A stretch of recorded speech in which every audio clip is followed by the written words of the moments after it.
جمعیت علماء اسلام نے 26ویں آئینی ترمیم میں سود کے خاتمے کا فیصلہ لیا حکومت سے۔ 31 دسمبر 2027 کو اس ملک میں سود کا خاتمہ ہوگا اور 1 جنوری 2028 کے بعد پاکستان میں سود کا نظام نہیں رہے گا۔ لیکن کیا کچھ پیش رفت ہوئی ہے؟ ہمیں کوئی پیش رفت نظر نہیں آ رہی۔ آئین میں ترمیم کرائی، نظریاتی کونسل کی سفارشات تمہیز کے لیے ایوان میں لائے جائیں گے، تک اسلامی نظریاتی کونسل کی کوئی سفارش ایوان میں بحث کرنے کے لیے پیش نہیں کی گئی۔ یہ تمہاری نیتیں ہیں، یہ تمہارے ادارے ہیں۔ انہی مدارس کے بارے میں متفقہ طور پر قانون پاس کیا گیا، مدارس کی رجسٹریشن ہوگی اور مدارس کے بینک اکاؤنٹ کھولے جائیں گے، لیکن مسلسل مشکلات پیدا کی جا رہی ہیں۔ قانون پاس ہونے کے بعد مشکلات پیدا کرنا، اس سے پتہ چلتا ہے کہ تم پاکستان میں دینی مدارس کا خاتمہ چاہتے ہو۔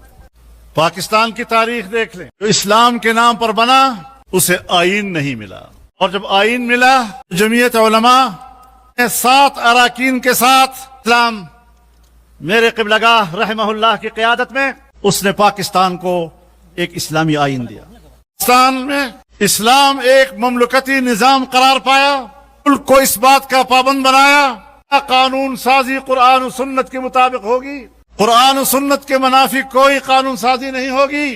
ختم نبوت کا مسئلہ آیا، آپ کی قیادت نے پارلیمنٹ میں آپ کے عقیدہ ختم نبوت کی نمائندگی کی، مانی کی، اللہ نے ہمیں فتح نصیب کیا۔ الیکشن کے بعد چین میں پہلا جلسہ ہوا تھا، آپ کے پاس حاضر ہوا تھا، تو ہمیں ایک شکایت تھی، سپریم کورٹ نے نبوت کے حوالے سے ایک غلط فیصلہ دیا ہے، لیکن ملک میں ہنگامہ ہوا اور پھر مجھے عدالت میں بلایا گیا سپریم کورٹ میں، گھنٹوں کے اندر سپریم کورٹ کو اپنا فیصلہ واپس لینا پڑا، اور جس طرح ہم نے کہا، جس طرح ہم نے لکھوایا، وہی فیصلہ سپریم کورٹ سے صادر کیا گیا۔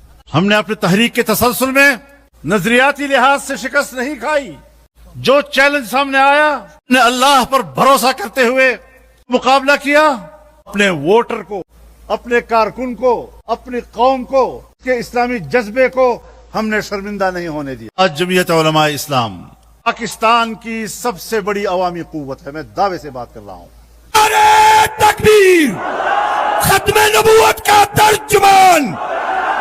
نے ایک زمانے سے عوام سے رابطہ کیا، جب بھی ہم نے پاکستان کے عوام کو آواز دی، قوم نے ہماری آواز پر لبیک کہا، اور ہم نے اپنے جلسوں کے ریکارڈ توڑے۔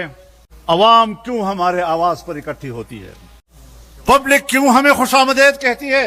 میں ابھی کراچی میں ایک ضلع کا جلسہ کیا، ایک ضلع کا جلسہ بھی ملین مارچ کا منظر پیش کر رہا تھا۔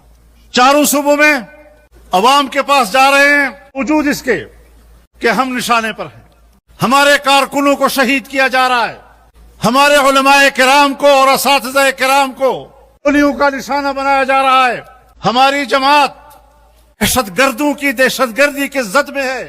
لیکن اس کے باوجود میں بتانا چاہتا ہوں کہ یہاں اس ملک میں اگر فرقہ وارانہ فسادات ابھرے، فرقہ واریت کی بنیاد پر نفرتیں پیدا کی گئیں، علماء اسلام نے اس فرقہ وارانہ نفرتوں کی سیاست کو شکست دی ہے۔ نفرتیں نہیں پھیلائی، قوموں کے حقوق کی جنگ لڑ رہے ہیں، لیکن محبت کے علم کے ساتھ۔ ہم نے پشتون فوج کی نفرتوں پہ سیاست نہیں کی، مہاجر سندھی کی نفرت پر سیاست نہیں کی، سرائے کی پنجابی کی نفرت پر سیاست نہیں کی۔ ہم نے ایک قوم، ایک مسلمان قوم، ایک پاکستانی قوم، ایک متحدہ قوم کی بنیاد پر محبتوں کا پیغام دیا ہے، یہ کہہ کر کہ ہم پاکستان کے ہر صوبے اور ہر قومیت کے حقوق کے تحفظ کی جنگ لڑیں گے۔ جس طرح ہم نے فرقہ واریت کو، اس کی بنیاد پر نفرتوں کو شکست دی ہے، جس طرح ہم نے قومیتوں کی بنیاد پر نفرتوں کو شکست دی ہے، صوبائیت اور نفرتیں، قومیت اور نفرتیں، لسانیت اور نفرتیں، علاقائیت اور نفرتیں، فرقہ واریت اور نفرتیں، اس سیاست کو اگر ملیامیٹ کیا ہے تو جمعیت علماء اسلام کی اس تحریک نے کیا ہے۔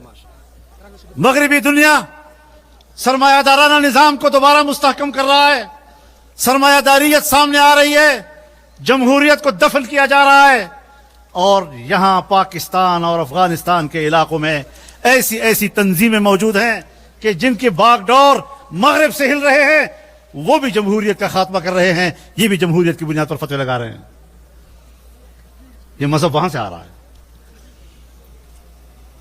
یہی وہ چیزیں ہیں.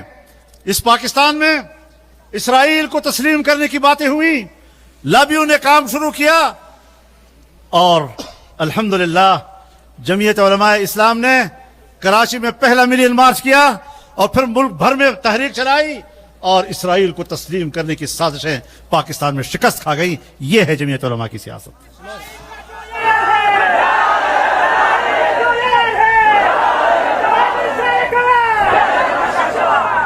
اسی لیے جمعیت علماء واضح طور پر کہتی ہے کہ اسلامی دنیا کو ایک اسلامی بلاک بننا پڑے گا.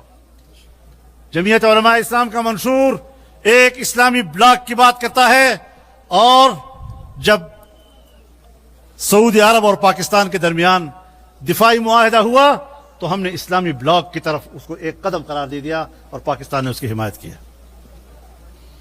لیکن اسرائیل کے ناپاک وجود کو ختم کرنے کے لیے اسلامی دنیا کو ایک ہونا ہوگا. اور میں آج بھی یہ کہنا چاہتا ہوں کہ پاکستان میں یہ صلاحیت موجود ہے.